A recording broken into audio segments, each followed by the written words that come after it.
finish climbing Sibayak Mountain in Brastagi, we are heading to Merak.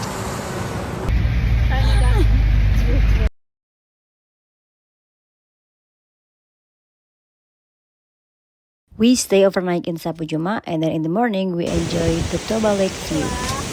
We also enjoy the garden at Sapujuma, and at 9 a.m. we're heading to CP Sotonggeng Waterfall. Good girl.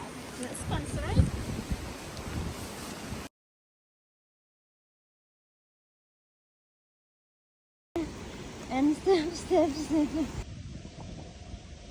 So beautiful. So from the top, we heading down about 30 minutes.